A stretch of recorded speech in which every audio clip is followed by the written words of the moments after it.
अस्सलामुअलैकुम नाजरीन, आप देख रहे हैं टॉप 10 किंग। आज हम आपको बताने जा रहे हैं कि करतारपुर बॉर्डर खोलने के पीछे क्या अवामिल कार फरमा है। इस बॉर्डर का खोले जाना सिखों के लिए क्यों फ़ायदेमंद साबित हो सकता है और करतारपुर बॉर्डर से जुड़ी सिखों की मजहबी अकीदत, इस बॉर्डर के खुलने से पाकिस्तान को क्या फ़ायदा होगा, ये सब मालूमात हम आपको देंगे इस वीडियो में। लेकिन आपसे गुजारिश है कि वीडियो को लाइक करके चैनल को सब्सक्राइब कर लीजिए। शुक्रिया। करतारपुर ज़िला नारोवाल की तहसील शकरगढ़ में वाक़ है। ये इलाका पाक भारत सरहद के साथ मुंसलिक है, जो 1965 और 1971 की पाक भारत जंगों से शदीद मुतासिर हुआ। करतारपुर बॉर्डर 14 अगस्त 1947 में खूनरेज़ी की वजह से भी शोहरत रखता है। यहाँ के लोगों की मादरी ज़बान पंजाबी है। यहाँ की मशहूर ज़ातें गुज्जर, जट और राजपूत हैं, लेकिन ज़्यादा आबादी मुसलमान गुज्जर बरादरी की है। 1947 में यहाँ सिख और हिंदू बरादरियाँ अक़लियत में आबाद थीं और मुसलमान अक्सरियत में थे। तकसीम के बाद ज़्यादातर हिंदू और सिख हिंदुस्तान हिजरत कर गए और मुसलमान हिंदुस्तान से पाकिस्तान आकर करतारपुर में आबाद हो गए। यहाँ से इंडिया के डेरा साहब रेलवे स्टेशन का फासला तकरीबन 4 किलोमीटर है और कादियानियों के मजहबी मकाम कादियान का यहाँ से फासला तकरीबन 46 किलोमीटर है। रावी की मशरिकी जानिब खारदार तारों वाली इंडियन सरहद है। गुरुद्वारा दरबार साहब करतारपुर अपनी नौइयत का एक मुनफरिद मकाम है। करतारपुर में गुरुद्वारा साहब की तामीर पटियाला के महाराजा भूपेंद्र सिंह बहादुर ने 1921 और 1929 के दरमियान 1,35,600 रुपयों में करवाई, जिस पर हुकूमत पाकिस्तान ने 1995 में मरम्मती काम करवाया और 2004 में इसे मुकम्मल तौर पर अपनी असली हालत में बहाल कर दिया। जंगल और दरिया रावी के करीब होने के बाइस इसकी देखभाल एक मुश्किल काम है। पाकिस्तान में वाक़ सिखों के दीगर मुक़द्दस मकामात डेरा साहब लाहौर, पंजा साहब हसन अब्दाल और जन्म स्थान ननकाना साहब के बरक्स ये सरहद के करीब एक गांव में है। अब रहा सवाल कि करतारपुर सिखों के लिए अहम क्यों है। दरअसल करतारपुर वो मकाम है जहां सिखों के पहले गुरु नानक देव जी ने अपनी ज़िंदगी के आखिरी अयाम गुजारे थे।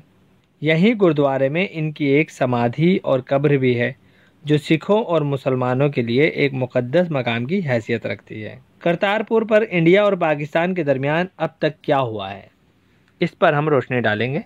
करतारपुर डेरा बाबा नानक राहदारी के हवाले से पहली बार 1998 में इंडिया और पाकिस्तान में मुशावरत की गई थी।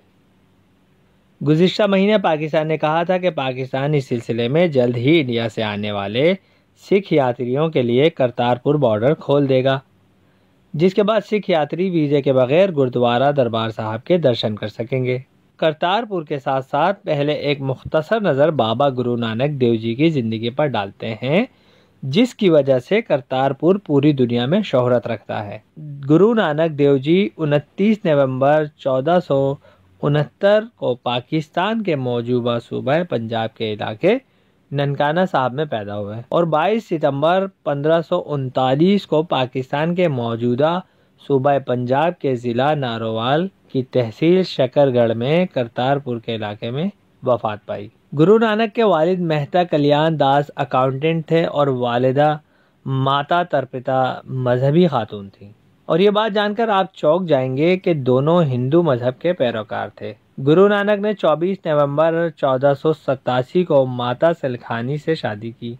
श्री चांद और लक्ष्मी चांद गुरु नानक के दो बेटे थे और श्री चांद ने गुरु नानक की तालीमात को आगे बढ़ाने में अहम किरदार अदा किया था। बाबा गुरु नानक की वफ़ात करतारपुर में हुई, लेकिन इनकी तदफीन के हवाले से मुतज़ाद राय मिलती हैं। गुरु नानक की वफ़ात के बाद सिख इनकी मैयत को अपने साथ ले जाना चाहते थे और मुसलमान अपने साथ। इस मुश्किल से निकलने के लिए फ़ैसला हुआ कि रात मैयत को कपड़े में ढक देते हैं और सुबह आकर इसका फ़ैसला करेंगे। जब अगली सुबह आकर कपड़ा उठाया गया तो मैयत मौजूद नहीं थी और इसकी जगह फूल और एक चादर थी। मुसलमानों ने आधा कपड़ा और फूल को दफनाकर कब्र बना दी और सिखों ने आधा कपड़ा और फूल जलाकर समाधि बना दी। आज इसी मकाम पर गुरु नानक का गुरुद्वारा कायम है।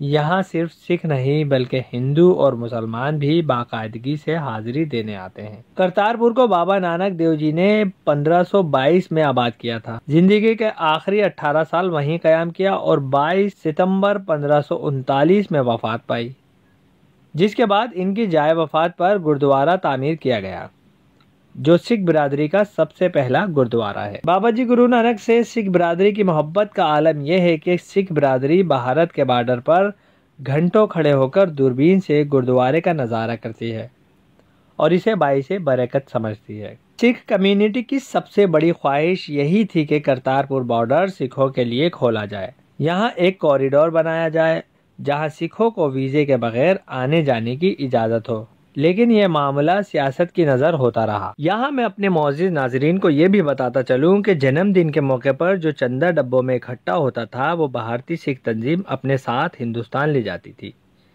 जिसकी वजह से गुरुद्वारे पर रकम खर्च नहीं होती थी और गुरुद्वारा खस्ताहाली का शिकार हो रहा था।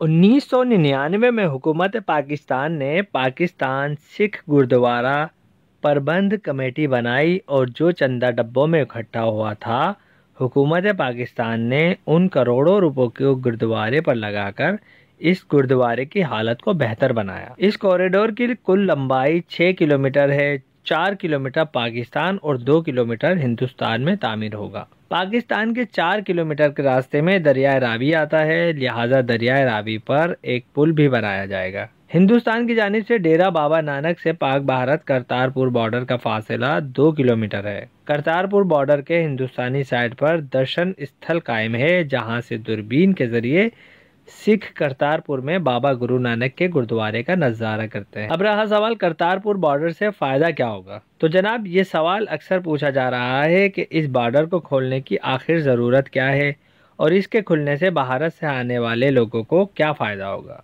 तो मामला ये है कि जो सिख बाबा गुरु नानक के गुरुद्वारे पर आते हैं वो वाघा बॉर्डर का रास्ता अख्तियार करते हैं। सिख यात्री बस या ट्रेन के जरिए वाघा बॉर्डर से लाहौर आते हैं और लाहौर से 120 किलोमीटर का सफ़र तय करके करतारपुर पहुंचते हैं। लेकिन अब करतारपुर राहदारी बनने से घंटों का सफ़र मिनटों में तय हो सकेगा, क्योंकि करतारपुर जाने के लिए वाघा बॉर्डर आने की ज़रूरत नहीं पड़ेगी और यूँ 120 किलोमीटर का सफ़र सिर्फ 4 किलोमीटर में तब्दील हो जाएगा। और इस इक़दाम से पूरी दुनिया और ख़ासकर भारत में मौजूद तमाम सिखों की हमदर्दियाँ पाकिस्तान के साथ हो जाएंगी। लिहाजा हमें ये मानना चाहिए कि पाकिस्तान की जानिब से ये एक अच्छा फ़ैसला है, जिससे हज़ारों लाखों लोगों की मुश्किलात में कमी आएगी। साथ साथ भारत के लिए ये एक सबक भी है कि अगर इंसानियत की खिदमत का जज्बा मौजूद हो तो फिर ज़ाती मफादात को एक तरफ रखते हुए अपने इख्तियार में मौजूद हर काम को अंजाम देने में ताख़ीर नहीं होनी चाहिए। दोस्तों, अगर आपको ये वीडियो पसंद आई है तो लाइक एंड शेयर कीजिए। अपना और अपनों का ख्याल रखें। बहुत शुक्रिया।